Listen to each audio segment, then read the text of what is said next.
Today I'm showing you the best building hacks in Bloxburg to become a better builder. So these building hacks have come from all over the place, so credits to anyone who came up with them, and let's just get started. So we're going to start off this video with some exterior building hacks. So we're going to start off simple with number one, which is that you can actually make custom doors and windows in Bloxburg. So I'm going to be using these two doors for today's example. So I'm sure at some point you guys have been looking for a door, trying to find one that will go with your house, but you just can't. So instead of settling for a door you don't want, make your own. So how you do it is you go into structural and then you get the standard square beam. So what you're going to want to do is you're going to want to outline the style of your door. The next step is to then color everything. And as you can see, this looks okay, but you can tell that there's structural beams in here. This is where the second part of the hack comes in. You're going to go over to the transform tool. You're going to grab onto these and you're going to push them ever so slightly into the gaps. And as you can see this way, it really does look like it's part of the door. And there we go. You have your own custom door. Now the reason I've got a window here is just to demonstrate you can do the same thing. And there we go. Okay, so my next hack is for people without advanced placement. So let me turn that off. Now this is very simple but effective. Have you ever tried to build with advanced placement and you just can't put anything anywhere? Like it just ends up looking like a complete mess. If you can't get the advanced placement game pass, simply change the grid size and then you can put these stuff anywhere you want. So before we couldn't put the oven right next to it, but now we can. Like I said, simple but effective. Now my next tip is actually to do with windows again, and that is that there's actually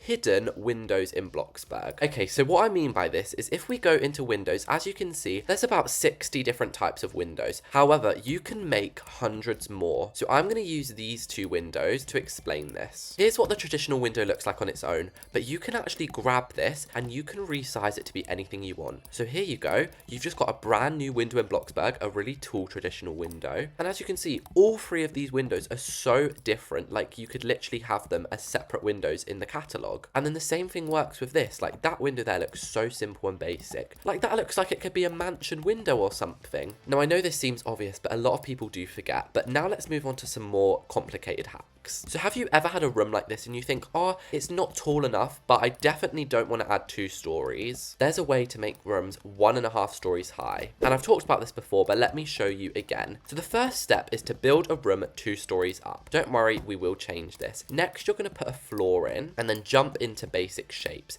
And here is where you're going to get the basic cube shape. So first of all, you're going to resize this to be as big as you need it to be. And then you're going to pull it up so it's halfway through the room like this. Do as many of these as you need to fill the space. Now the final step is to use the transform tool to pull all of these basic shapes up. Then last but not least, you're going to delete the floor. And as you can see, we have a 1.5 story room. Now there's actually a few other hacks that come with this, so let me explain them. So first of all, if you try to add wall trims on here, it's not going to work. So instead, you actually have to go into structural and add your wall trims custom like this. Now the last tip for if you're building a room like this is windows. As you can see, windows do not go all the way to the top, but you can actually use some of these half windows and put them on top. And as you can see, now you've got windows that cover up the whole wall. So I know this was a random little hack, but I honestly use it all the time. So this next hack is also for building outside. There's always some pillars that you want to use in the game, but when you have a 2-story build, you're like, oh, I can't use these, like they don't match. But never fear, guys, because you can actually do something that not a lot of people know about, and that's using the resize tool to make pillars taller. So you can first of all just stretch up the pillar normally, or to make it look more realistic, you can bring it out as well. And now you have 2-story pillars, and look at how grand these look. Okay, so my last exterior build hack is how to make an open window. Now, this is the silliest thing ever, but I thought I'd include it because some people like it. What you do is you place this sliding door.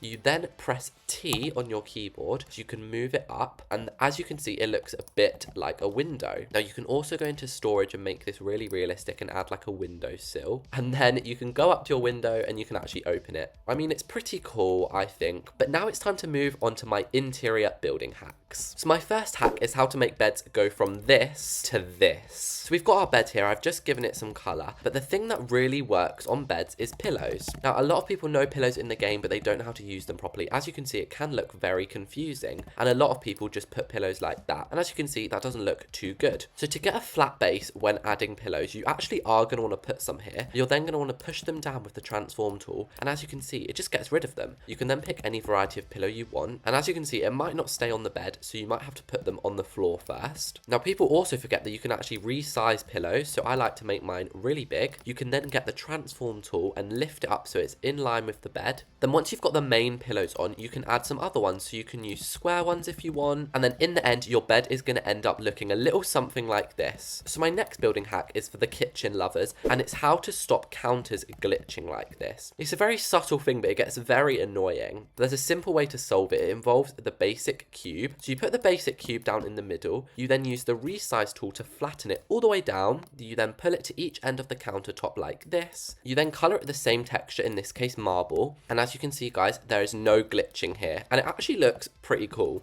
Again, very simple but effective. Now, lots of people like having flowers in their house. As you can see, I have flowers in every corner of mine, but there's actually quite a few ways you can make custom flowers. So first of all, you can make custom vases. So if you get this simple white vase and turn it around on each other, you can get an incredibly fancy design. Now, second of all, there's a big trend going around where people make big flower bouquets. So what you do is you grab the flower of your choice, you then grab a basic cube and you put it on the vase, then you make it so it goes up to the top of the vase. And by the way, I think I saw Glossy do this, so credits to her. You then put the mat down, then you move all the flowers that you just placed down onto the basic shape. You then remove the cube and the carpet, and as you can see, you've got this insane bouquet. And to make it even better, you can put the final one in the vase. So that's just a fun little decoration hack. Now, if like me, you have a vault in your house, a really fun way to display trophies is by using transparent display cases. You go into basic shapes, you go into vertical cylinder, and you select the transparent one. You can do them massive like this to display bikes, or small to display trophies.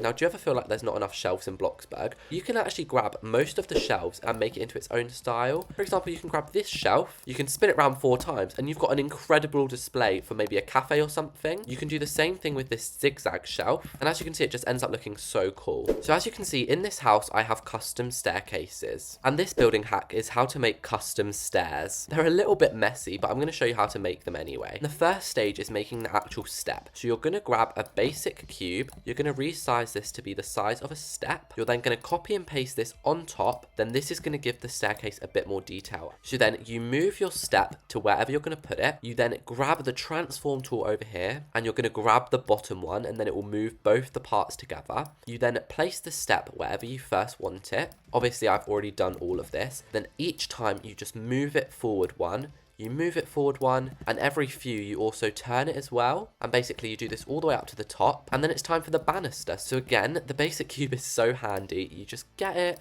and you make it as thin as possible, and then you just stack it on the stairs as you go up all the way along. And then this here is actually a structural item. You put this on the very end of the stairs, and then you drag it all the way up to the top. I know this is quite a complex tutorial, but some people really do want to know how to make custom stairs, so I thought I'd just put it in here anyway. But there we have it, guys. That was all of my building hacks. Again, thank you so much to everyone who discovered these and shared them. Thank you all so much for watching, and I'll see you all next time.